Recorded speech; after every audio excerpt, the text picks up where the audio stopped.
Hi, it's Dwyer, gamblersadvisory.com, dwyerboxingnews.com. Remember, the opinion you should follow should be your own. Just consider this video to be a second opinion from a complete stranger online. There's been a fight announced that we all need to know about. It's unbeaten Kell Brook, and he's fighting once beaten Devon Alexander. Now let me just say, I have a preference in this fight. I'll put it to you this way, then I'll explain it. You know, if I were to ask fight fans who brings heat in boxing, name me the boxers, just think for a second about the boxers who you know, when they're in the ring, they're coming to throw punches, right? They're not going to try to beat you on their back foot. They're going to try to beat you on their front foot. They're going to come after you. They're going to try to corner you. They're going to try to hurt you.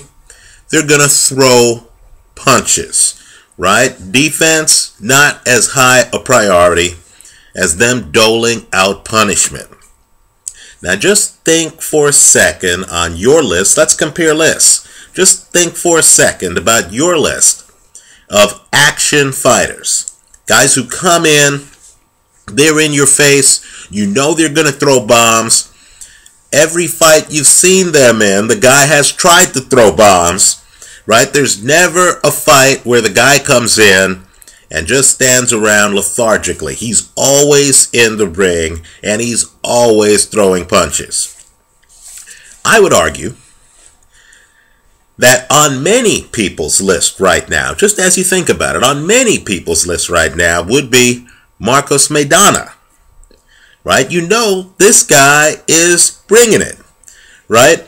Whether he has the technique down or what have you, that's a different question. But the one thing you know is he's in the ring and he's trying to bring it. Whatever he has, he's bringing it, right? So, just thinking of some Maidana fights, the Amir Khan fight, he's chasing Amir Khan around the ring in the later rounds, right? Maidana isn't the kind of guy who's just going to lose a fight passively, right? He's hunting guys down. Eric Morales, close fight. Bottom line is, you know, Morales returns fire. What does Marcos Maidana do? He fires back, right? Maidana wasn't there to try to win a slim decision. He was actually trying to bring it to Eric Morales. Well, let me just say, you know that Marcos Maidana ran into an excellent defensive fighter. When he goes an entire fight against a guy, 10 rounds, and only lands 93 punches, right? Less than 10 punches landed a round. Well, guess what? That's what Marcos Maidana did against Devon Alexander, a slick southpaw. By the way, if you think the 93 is bad, understand that Randall Bailey, who typically lands 7.5 punches a round, right? Typically. And Bailey, granted, he's not high volume. He's below average in terms of the number of punches he lands in a round. But understand, Randall Bailey typically lands 7.5 punches a round. He goes 12 rounds with Devon Alexander. He lands a total of 45 punches in the fight. Let me just say, Devon Alexander's defense is underrated. I like Devon Alexander against Kell Brook. Defense is really the #1 reason. Understand that Devon Alexander throws a jab, but more importantly, he's a southpaw, lefty. That's important. And he's fast. He's very fast. In fact, what he does in the ring, and you can see it from the CompuBox numbers, especially in the Randall Bailey fight, is he keeps you turning. He moves just enough. He doesn't gallop around the ring like, let's say, Ali, right? Or like Amir Khan did in the later rounds against Marcos Maidana. but he moves just enough where you have to reset, right? Randall Bailey was in there looking for a knockout. Randall Bailey kept having to move his feet while dealing with superior hand speed from a southpaw stance. Now, I've looked at Kell Brooks' opponents. Now, let me just say this. Kell Brook hasn't fought anything remotely resembling the level of competition that Devon Alexander has fought, right? I would say that Junior Witter, Timothy Bradley, Marcus Maidana, Lucas Mathis, all guys that Alexander has fought, are all better than anyone Kell Brook has fought. In other words, Devon Alexander has been in the ring with some tough customers, right? I think Bradley and Lucas Mathis, quite frankly, belong on pound-for-pound lists, right? Kell Brook hasn't. But more damning for Kell Brook than the fact that Devon Alexander has great defense and the fact that Devon Alexander has fought the much tougher opponents, more damning for Brook, is the fact that Brook has such limited experience against southpaws, right? The southpaw stance is going to throw him off. I went through Brook's record. I saw that he faced a guy named Philip Kotai, who was a southpaw. Then I looked at who Philip Kotai fought. Some of these guys in their preceding 6 fights before fighting Kotai had lost 5 of the 6, right? In other words, Kotai, was barely breathing. He was a fighter who entered the ring on a respirator, right? And so my point simply this. Kell Brook is going to enter the ring against a much more experienced guy who's a southpaw with excellent defense. And he's going to do so not in the United Kingdom. He's going to do so in the United States of America, Devon Alexander's backyard, right? Put me down right now for Kell Brook getting his first loss against Devon Alexander. I'll agree. Kell Brook's offensively gifted. I would hedge the play with Kell Brook by KO, right? But I believe Alexander, if I had only one bet to make in this fight, it would be on Alexander to win the fight. Let me make another point. Alexander lost to Timothy Bradley. People need to understand that Bradley is one of the few in boxing who can fight inside, right? Neither of these guys can fight inside.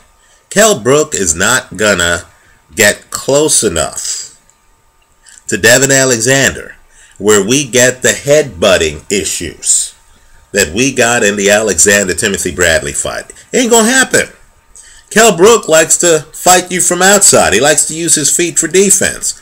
He's not a guy who's gonna set up shop inside and give you the business. Few people in boxing can do that, right? Hopkins, Ward, Timothy Bradley. Brook is not one of them. Let me also point out, too, that even against a slugger like Junior Witter, understand, in the United Kingdom, understand that Devon Alexander is so fast that the referee went over to Witter's corner during the fight. And let's understand, Junior Witter's nickname is the Hitter, right? Witter hits as hard as anybody. The referee went over to Junior Witter's corner to warn him about excessive holding. Let me also point out, I would encourage everyone to look at the scorecards. You can see it on boxrec.com for that Witter-Alexander fight. You're going to see that in the United Kingdom, against a hometown guy, or at least home country guy, Devon Alexander was systematically beating Junior Witter on the scorecards when Witter, who had never been stopped before that fight, actually threw in the towel from his stool. Think about that. Now, my point to you is simply this.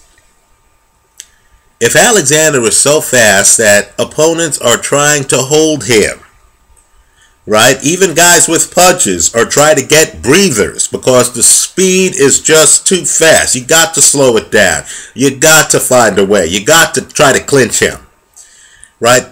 Well, ask yourself, after looking at that Kell Brook Carson Jones fight, do you believe that Kell Brook is that good of a clincher? I'll tell you what, I thought Kell Brook had a hard time grabbing onto Carson Jones. Just imagine if Carson Jones had a fifth gear. Just imagine if Carson Jones, instead of topping out at 100, topped out at 130. Like Devon Alexander does. I believe that if Alexander gets the upper hand, and if Kell Brook can't find a way to slow him down, I think Kell Brook's in a whole lot of trouble. Because I don't see the defense on Kell Brook that he can fall back on if an opponent is fast and aggressive. As it was, we saw Kell Brook bleeding. I believe he had a broken nose, barely hanging on in the last 6 rounds against Carson Jones, right? Don't be fooled by the fact that Devon Alexander hasn't gotten recent knockouts against the likes of Lucas Matthysse and Randall Bailey. Understand, Matthysse went 12 rounds with Zab Judah. In other words, Matthysse, I believe, is an underrated fighter, right? I believe he's much better than advertised, right? And keep in mind, Randall Bailey, hardly threw any punches. He wasn't a threat. Devon Alexander understood by the 8th round that he likely had a 6 or 7 round lead in that fight. He had no reason to hit the gas. In other words, it's like being in the Indy 500 and you're 10 miles ahead of the next guy going into the last 50 laps. You might well decide to just coast, take it easy, win the race. So I expect Devon Alexander to win this fight. I would hedge the play if I were betting big money with Kell Brook by KO. Let's shift gears for a second. Let's talk about Kingpin Moreno, Abner Maris, and Floyd Mayweather, ironically. Kingpin Moreno, to me, is immensely talented. I'm still on the bandwagon. This guy, to me, is one of the better pure boxers in the game. Now, I believe he lost to a skilled but less skilled fighter, right? People need to understand that this was a merging of styles. Abner Maris is great on his front foot. He's two-handed. He throws a lot of punches. He's willing to get hit to throw punches. Just look at him after the fight behind those glasses. He got hit a lot in this fight, right? Maris understood that Kingpin Moreno doesn't have the big punch, right, to create distance between the two of them. In other words, when Abner Maris leapt in throwing punches, Kingpin Moreno couldn't take his head off like a Nonito Donaire could, right? There's just different levels of punching power. Kingpin Moreno is not a puncher. That allowed Maris to win the fight on volume and aggression. He was able to run red lights. He was able to continually come in on Kingpin Moreno, who could not maintain the distance between the two of them. He had Moreno on his back foot the entire fight. It looked like one guy coming forward to fight, the other guy backing away, trying to avoid the fight, right? Let me say this. I hope people look at this Moreno tape. Let's just talk boxing skills for a second and realize why this never happens in a Floyd Mayweather fight, right? Because, just like with Shane Mosley, when you come forward on Mayweather, if you're always bum rushing Mayweather, unlike Moreno, who has to back up, to create distance between the two fighters so he can counter. Floyd Mayweather can actually plant his front foot when he wants to. Adrian Broner too. Right? Mayweather's not alone. This is a skill that elite fighters have. Adrian Broner has it. These guys can literally plant their front foot and have the aggressive fighter run into their shoulder. And then, it's just a tribute to both men, they can throw very short, crisp punches. They can fight you inside. So an aggressive fighter like an Abner Maris won't be chasing a Broner or a Mayweather around the ring. Rather, he's going to run into their shoulder. They're going to have a side profile, and they'll cover up the body. So Maris has no place to go. Right? Then, as he throws punches, they're going to throw short punches. It could be a short left hook, could be a straight right hand, but they're going to throw short punches to dissuade an over-aggressive fighter from being too aggressive. Right? While both Mayweather and Broner will go over to the ropes and will have you come over to them on the ropes, that's another thing Moreno didn't do. They're also able to set up shop in the middle of the ring. In that way, they avoid being chased around the ring. You never see Mayweather or Broner chased around the ring because they can set up shop and they have short, accurate counters that they can throw. Both guys are extremely accurate. Unfortunately for Camino Moreno, he could not handle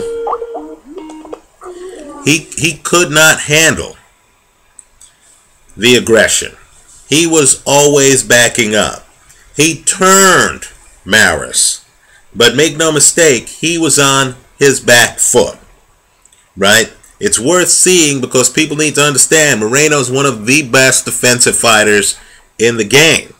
He just doesn't have some of the tools in his toolbox that Mayweather and Broner have. Let me also shift gears to another story. Amir Khan.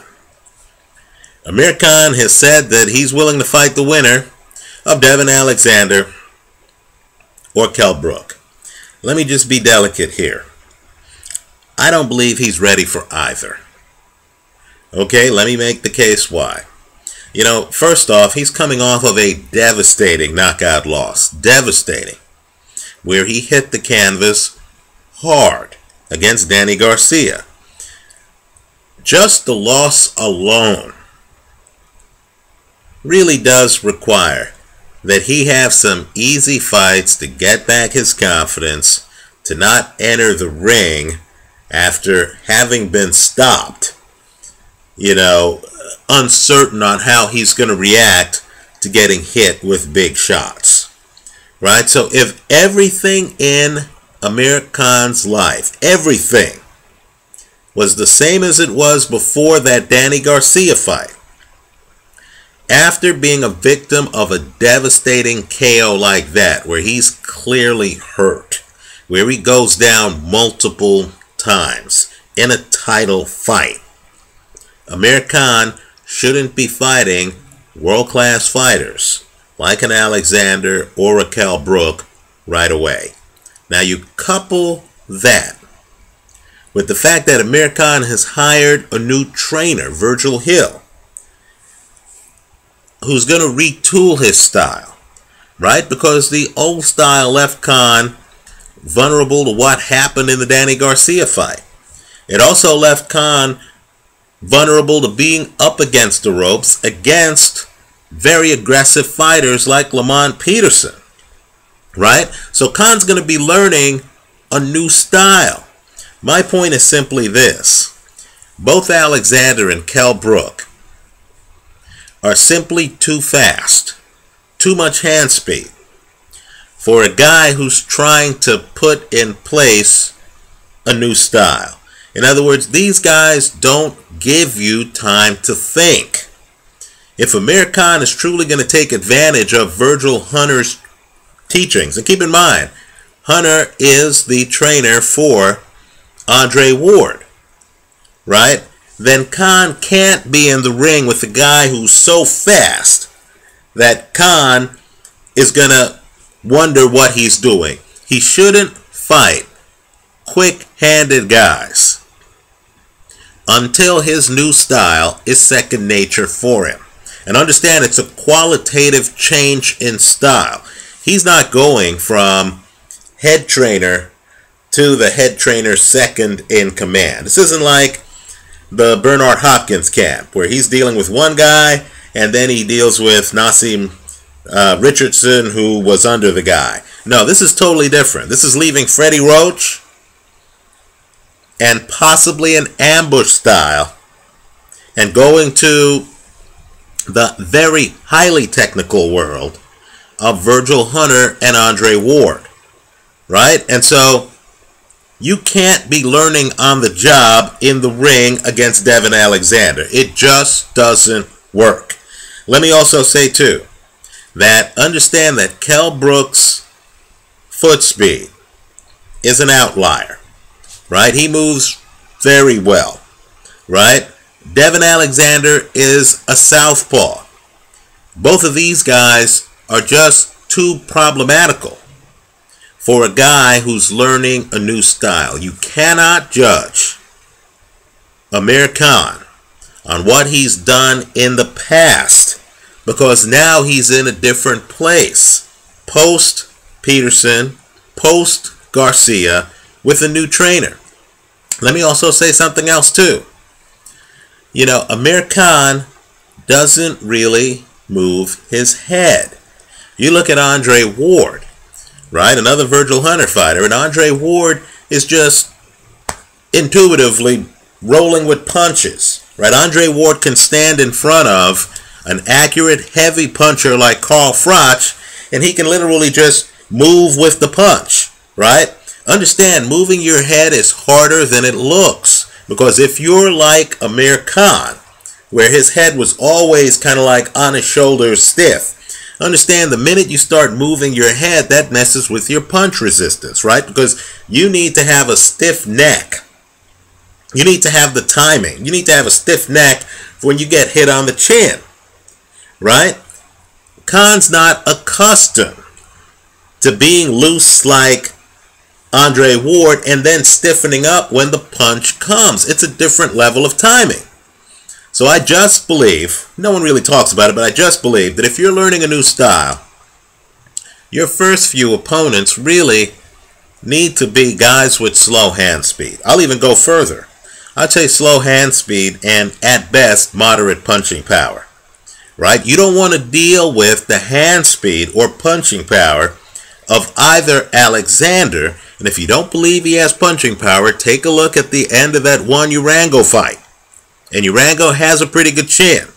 You don't want to deal with the punching power and hand speed of an Alexander or a Kell Brook who's offensively gifted. I mean, let's face it.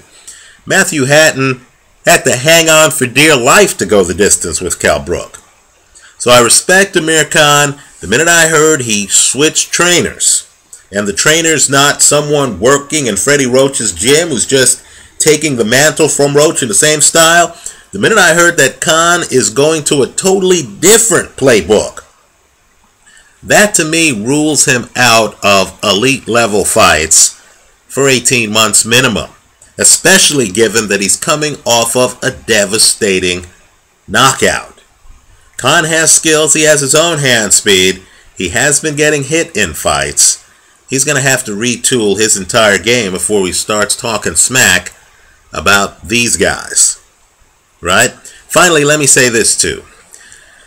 Many are excited in the heavyweight division about this announced fight between Tyson Fury and the Kingpin, Kevin Johnson. Now, I'll say this, I'm excited myself. Both of these guys are two of the more skilled heavyweights in my opinion. These are big men with actual skills. Let me tell you why I will not be betting on that fight. I don't know what happens in that fight. As a rule of thumb, ever since I read an interview where Tyson Fury talks about depression and stuff like that, I stay away from betting on Tyson Fury fights. I don't know which Tyson Fury is going to show up. You know, I just don't know. Let me also say too that Kevin Johnson is infuriating because once in a while you see a guy who has the talent, who for whatever reason shows up for certain fights, as he did in Prize Fighter in the UK, uninspired, unenthused, right? You know, sometimes you see a fighter like a Marcos Maidana who has the spirit but doesn't really have the total skills, right? This is the opposite of that. This is a guy who actually has skills, went the distance with Vitali and didn't look like Shannon Briggs in doing so, right? Has the skills, but for whatever reason doesn't seem to, you know, have the spirit that a Marcos Maidana has. So that's a fascinating fight. Fight fans should look at it. Heavyweights, Tyson Fury against Kingpin Kevin Johnson. But I'm going to be on the sidelines for that one. Let me know your take, though, on that fight. Keep in mind, this video is not about me. It's really about a boxing community here on YouTube. Let me know your take on that fight, and let me know your take on unbeaten Brook against champion Devon Alexander, as well as Amir Khan's prospects in the comment section for this video. Thanks for stopping by.